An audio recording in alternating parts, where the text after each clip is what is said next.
냉정하게 살펴보니까 다윗은 완벽하지 않았습니다.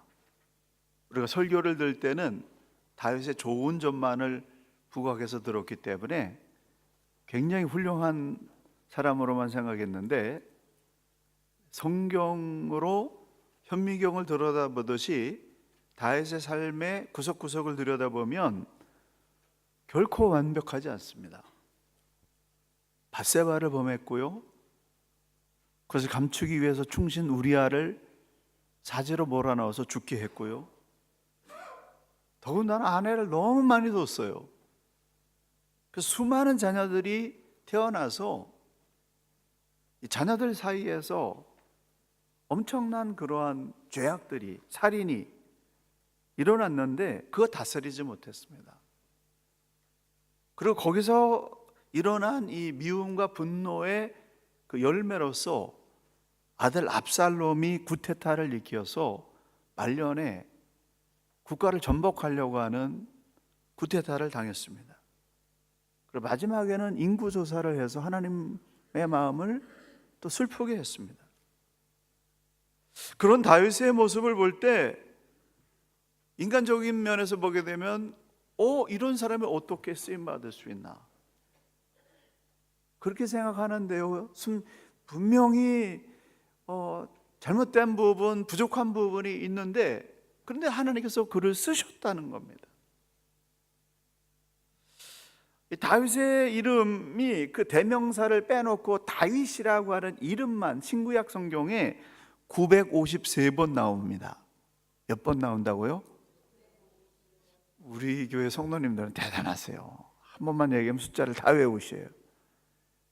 그거 외울 필요 없어요. 근데 하여튼 신구약 성경에 다윗이라고 하는 이름만 1000번 이상이 언급되어 있고요, 가장 이상적인 왕으로 인정받고 있고, 다윗의 후손으로 메시아가 오셨고, 3000년이 지난 지금까지 이스라엘은 다윗을 흠모해서 그들의 국기의 가장 가운데에 다윗의 별을 그들의 상징으로 그렇게 사용하고 있습니다. 도대체 다윗이 하나님께 어떤 존재이길래 하나님께서 이렇게 사용하실까요?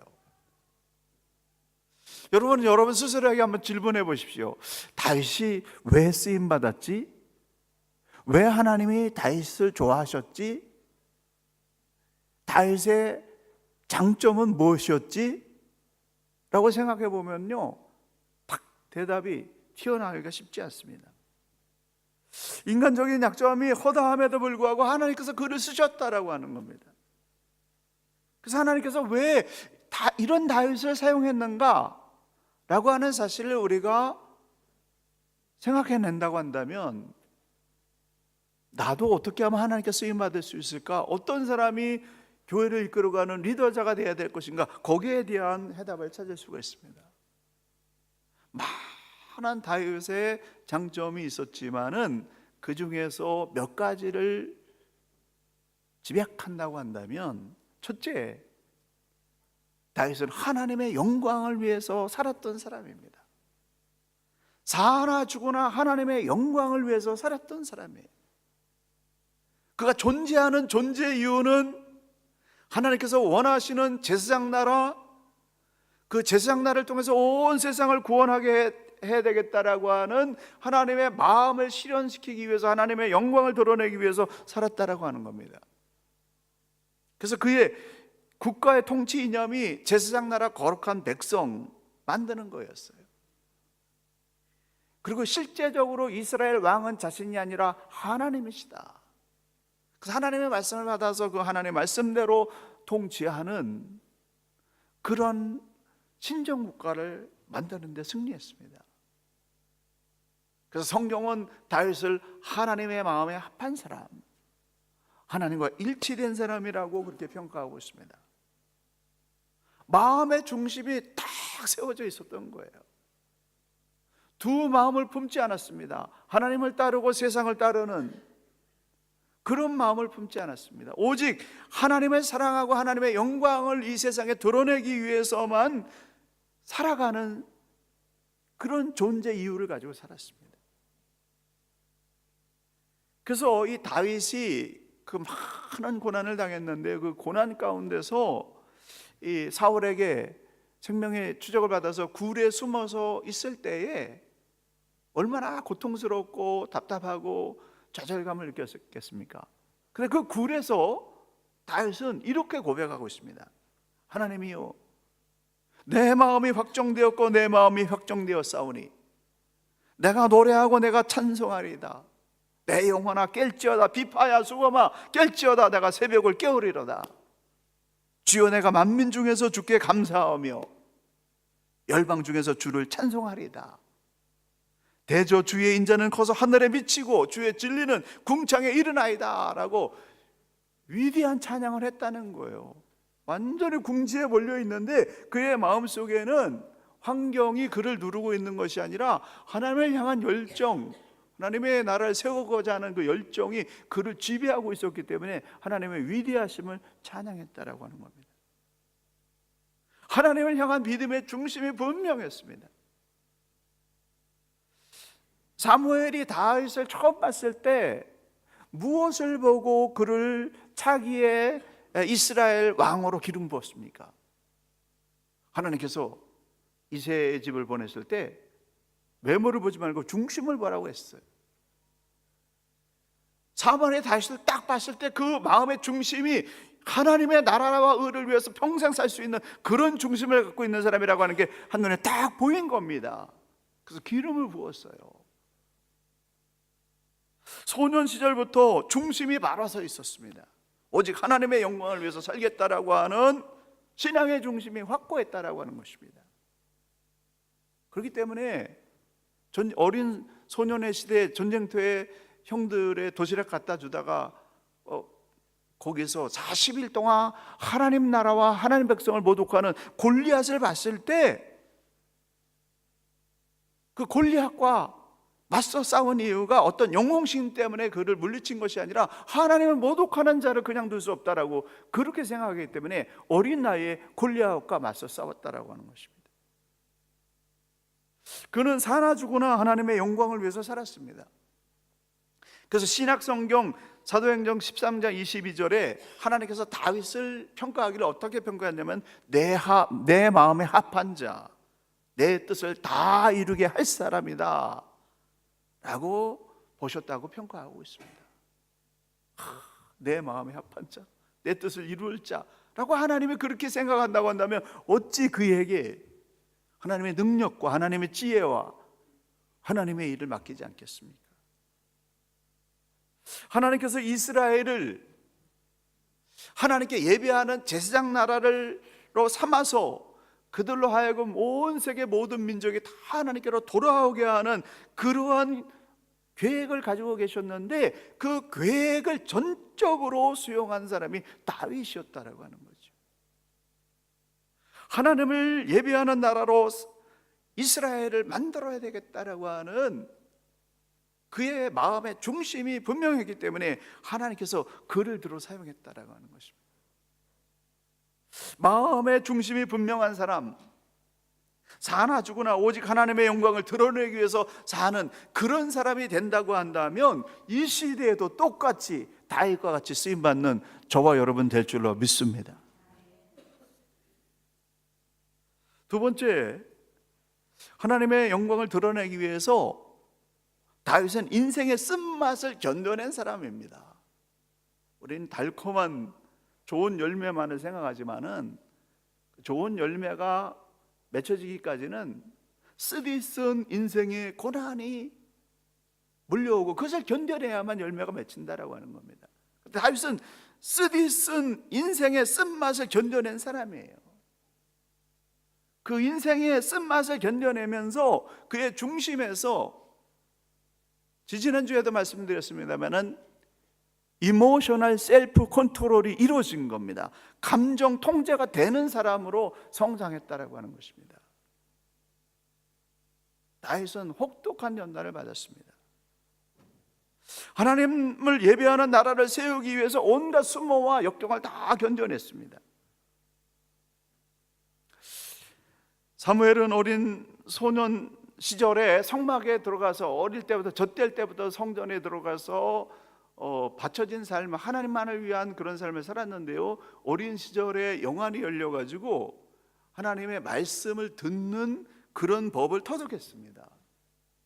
사무엘은 하나님의 백성, 이스라엘 백성들에게 우리는 하나님의 말씀을 듣고 살아야 되는 백성이다, 그 하나님의 말씀을 듣는 법을 가르쳤는데, 이 사무엘의 가르침을 받은 사람 중에 한 사람이 다윗인 것입니다. 사무엘의 가르침을 받기 이전에 다윗도 이미 하나님의 말씀을 듣는 그런 귀가 열린 사람이라서 목동 시절에 많은 시를 짓고 하나님을 찬양했지만, 이 사무엘로부터 가르침을 받고 난 다음에 성령 충만한 깊이가 더 깊어진 것입니다. 그래서 다윗은 하나님을 향한 이 마음의 중심이 분명했기 때문에 환경에 흔들리지 않았고 사람들의 말에 흔들리지 않았습니다. 위기가 올 때마다, 고난이 올 때마다 그는 하나님 앞에 엎드려서 하나님께 상의했고, 하나님께서 말씀하시는 그 말씀의 법대로 나아감으로 말미암아 험한 불가능한 벽들을 다 통과해냈습니다. 그런데 그와는 반대로 사울은 하나님의 말씀을 듣는 것을 실패했습니다. 하나님의 말씀을 듣는 그 신앙의 중심이 흔들리게 되니까, 무너지게 되니까 무슨 현상이 일어나면 사람들의 말에 귀를 기울이고 사람들의 평가에 흔들리는 사람이 되어버렸습니다. 그 사람들이 어떻게 말하느냐, 여기에 굉장히 민감한 반응을 보이고 있다가 골리앗을 물리치고 다윗이 개선 행진을 할 때 사울도 너무 기뻐가지고 함께 행진했는데, 거기에 든 사람들이 사울이 죽인 자는 천천히요, 다윗이 죽인 자는 만만이다라고 하는 얘기를 딱 듣는 순간에 그는 완전히 중심을 잃어버렸습니다. 신앙 잃어버렸습니다. 하나님 잃어버렸습니다. 사람들의 평가에 흔들리고 나중에는 무당의 말을 듣게 되고 악신에 들려서 시달렸습니다. 마음의 중심을 잃어버린 사람은 위험에 빠집니다. 사울이 죽인 자는 천천히요, 다윗이 죽인 자는 만만이라고 하는 이 평가 한마디 스쳐 지나가는 거예요. 그게 우리를 좌우하게 해서 안 된다라고 하는 것입니다. 그 얘기를 듣는 순간에 감정을 통제하지 못하고 불같은 미움이 일어나가지고 다윗을 미워하게 되었고, 다윗을 죽이려고 시도하다가 안 되니까 특공대원 3,000명을 조직해가지고 나머지 생애를 다윗을 추적하고 다윗을 죽이는 데 소진해버렸어요. 이 사울의 마지막 생애는 다윗을 죽이기 위해서 3,000명의 특공대와 함께 계속해서 다윗을 추적하는 일만 그렇게 하다가 소진이 되어버렸는데, 그 결과 전혀 예상하지 않았던 블레셋의 침략을 받아서 블레셋과의 전쟁에서 그렇게 아끼고 사랑하는 요나단을 포함한 아들 3명과 함께 자기 참모들, 자기 생명을 잃어버리는 그런 최후를 맞이했습니다. 그러나 이와는 반대로 다윗은 중심이 흔들리지 않았습니다. 다윗은 아무리 사울이 그를 괴롭힌다 할지라도 사울을 멸망시키거나 사울의 위협에서 살아남는 것을 그의 존재 이유로 세우지 않았습니다. 그의 삶의 이유는 하나님 나라를 세우는 거예요. 어떻게 하면 하나님 나라를 세울 수 있을까? 이스라엘이 어떻게 하면 하나님의 지배를 받는, 하나님의 말씀에 움직이는 그런 나라가 될 수 있을까? 하나님 나라를 세우는 일에 집중했기 때문에 그 어떤 고난도, 감정적인 격동도 패스시킬 수 있는, 하나님의 영광만을 이루기 위해서 집중할 수 있는 그런 삶을 살 수가 있었습니다. 마음의 중심이 흔들리지 않는 사람은 환경을 이겨내고 감정을 컨트롤할 수 있게 됩니다. 미움은 내 감정을 수시로 흔들어 놓지만 주를 향한 그 마음이 굳게 서 있으면 그 미움이 우리한테 그냥 스쳐 지나가고 끝나버릴 수 있죠. 주를 향한 믿음, 이게 흔들리면 미움이 확 들어와서 이게 내 안에서 자라나서 나를 집어삼킨다라는 사실입니다. 다윗은 그 면에 있어서 승리한 사람인 거예요. 하나님을 붙잡는 일에 승리한 것입니다. 하나님이 주신 사명에 집중한 사람인 것입니다. 그래서 그것을 이루기 위해서 십수년 동안 끈질긴 생명의 위협도 견뎌낼 수 있었고, 불의 제세에 도망가서 망명생활하는 중에 골리앗을 죽인 자라서 그냥 둬두면 안 된다라고 하는 그런 사람들의 그런 시선을 피하기 위해서 나 별 볼 일 없는 그런 미친 사람입니다, 쓸모없는 사람 죽여야 무슨 의미가 있습니까? 그렇게 설득하기 위해서 침을 질질 흘리면서 죽는 사람 흉내를 내면서 살아남았다는 겁니다. 왜요? 왜 그런 수모와 이 부끄러움을 견뎌냈습니까? 그의 마음의 중심에 어떻게 해서든지 이스라엘을 하나님을 경배하는 하나님의 나라로 만들어야 된다라고 하는 그 열정, 사명이 있었기 때문에 그렇다는 거죠. 마음의 중심이 분명한 사람은 모든 삶의 스트레스와 억압감을 견뎌낼 수가 있습니다. 그래서 우리가 돈의 문제, 신분의 문제, 무슨 사람의 문제를 해결하기 전에 내 마음에 하나님을 향한 열정, 하나님에 대한 확정된 믿음을 세우는 것, 이것이 우선입니다. 그것이 세워지게 되면 인생의 모든 결박들을 다 풀어내는 능력이 일어날 줄로 믿습니다. 그래서 다윗은 이 문제를 풀어나가는데요, 어렵고 힘들 때마다 기도와 찬양과 시로서 하나님과 교통하는 것으로 이것을 견뎌냈습니다. 그래서 다윗의 삶을 보게 되면 그 위기를 극복해 나갈 때 인간적인 방법 쓰지 않았어요. 사울은 온갖 인간적인 방법을 다 동원하고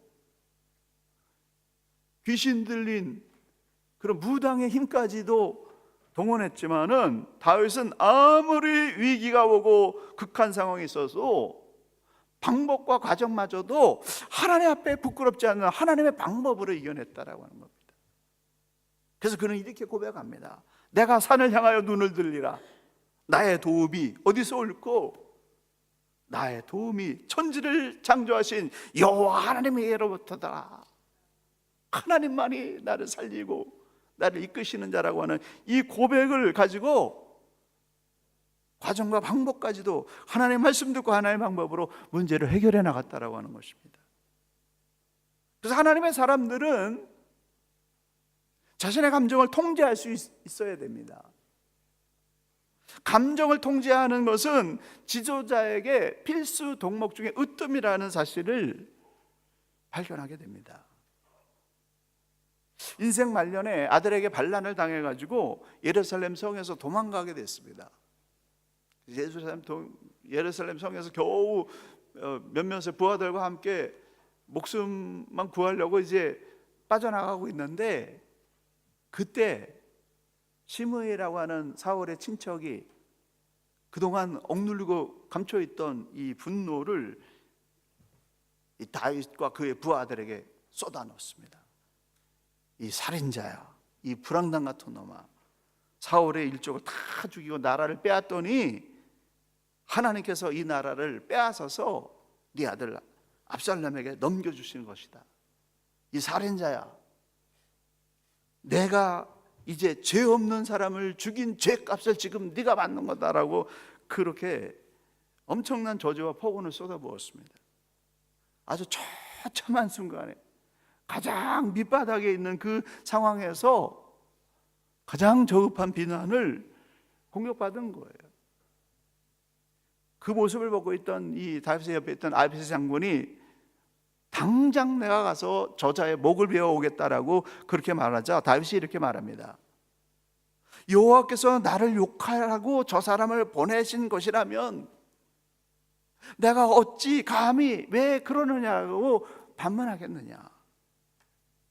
여호와께서 시키신 일이니 욕하게 그냥 내버려 두어라. 혹시 여호와께서 내가 당하는 이 비참한 꼴을 보시고 오늘 받은 이 저주 대신에 복을 내려주실 줄 누가 알겠느냐 라고 그 모든 비난을 다 달게 받습니다. 시므이가 산등성을 따라서 계속 따라오면서 돌을 던지면서 온갖 욕을 퍼부었는데도 다윗은 그 모든 수모를 견뎌내면서 가야 할 길을 갑니다. 다윗은 이 시므이가 저주하는 그런 일에 흔들려 가지고 시므이와 함께 얽히고 설키는 그런 시간의 지체를 했다고 한다면 압살롬의 추격에 의해서 끝났을 수도 있었어요. 여러 가지 정황상. 네, 다윗은 지금 나라가 살아나 주느냐라고 하는 이 존폐 위기에 있기 때문에 어떻게 하든지 나라를 살려야 되겠다라고 하는 거기에만 집중했지, 자기를 심정적으로 감정적으로 비난하는 시므이에게 흔들리지 않았다라고 하는 거예요. 그래서 탈출에 성공했고 상황이 극적으로 역전되는 그런 일이 일어났습니다. 마음의 중심을 지키고 감정을 통제할 수 있어야 됩니다. 그러므로 저와 여러분의 감정을 흔드는, 신앙을 올바르게 세워나가고 하나님이 주신 이 사명을 올바로 감당하려고 하는 그런 일을 방해하는 그러한 모든 감정적인 격동을 기도와 말씀과 찬양과 예배로서 마음의 중심을 지키고 믿음의 중심을 지키는 저와 여러분 되시길 간절히 축원합니다. 마지막으로 다윗은, 이게 굉장히 중요한 부분인데요, 다윗의 가장 중요한 핵심은 뭐냐면 예배하는 사람이었다는 거예요.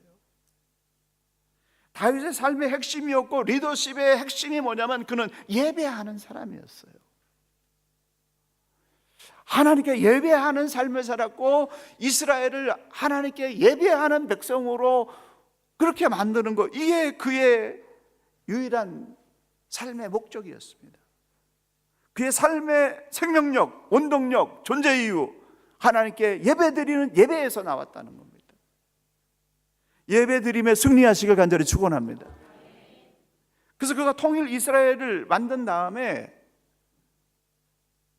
10수년간의 다윗의 생명의 추적을 피해가지고 남유다의 왕으로 등극하고 7년 반 동안 기다리다가 북이스라엘이 항복해서 피 흘리지 않는 평화 통일을 이뤄서 완전히 이스라엘을 통일시킨 다음에 그가 했던 가장 첫 번째 일은 뭐냐면 하나님의 법궤를 예루살렘 성 다윗의 장막에 옮기는 일이었습니다.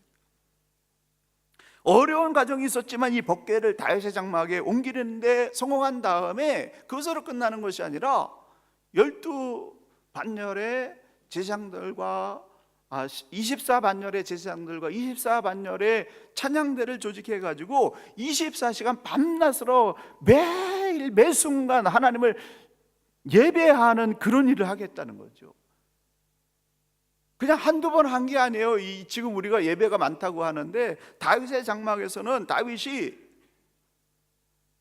제사장들과 찬양단을 조직해서 24시간 내내 다윗의 장막에서 하나님을 예배하는 그런 일을 행했다라고 하는 겁니다. 그래서 이 다윗의 능력은 어디서 나왔냐면 다윗의 장막에서 예배드리면서 나온 것입니다. 예배드리는 일이 이렇게 소중한 일입니다.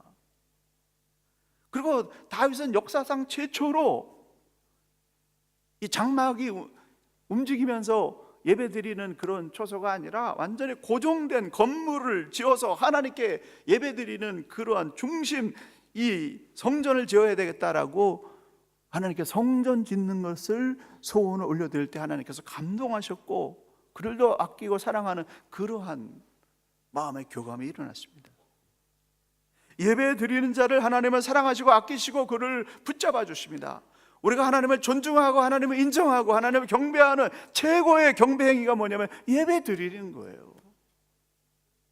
하나님을 경배한다라고 하면서 예배 드리는 자리에 나오지 않는다면 믿을 수 없는 거지요. 다윗의 공식적인 삶은 사무엘하 24장에서 끝이 납니다. 그의 생애를 마감하는 시점에서 그가 실수를 했어요. 어떤 실수를 했냐면은 이제 늙고 병드니까 그전에 온전히 하나님만 의지하면서 나라를 통치하고 믿음으로 승리하면서 왔는데 늙고 병드니까 마음이 살짝 인간적으로 세상적인 힘을 의지하고 싶은 마음이 생긴 겁니다. 그래서 우리 군대가 얼마나 되나 군대의 숫자를 개수하라고 하는 명령을 내렸습니다. 늙고 병드니까 예수 믿고 의지하는 순수한 믿음이 살짝 꺾이면서 군대의 힘을 의지하려고 하는 인간적인 마음이 들어간 거예요. 하나님의 마음을 슬프게 한 겁니다. 하나님의 능력으로 그것까지 왔는데, 그래서 그 죄악 때문에 결국에는 전국에 전염병이 돌아가지고 단에서부터 부하엘사백까지 3일 동안 7만 명이 죽어나가는 그런 아수라장이 벌어졌습니다. 마지막으로 이 재앙을 맡았던 천사가 예루살렘에 있는 사람들을 치려고 하니까 하나님께서 중단을 시켰어요. 그때 다윗이 하나님 앞에 엎드려서 통곡하면서, 하나님, 죄 지은 자는 이놈이 아닙니까?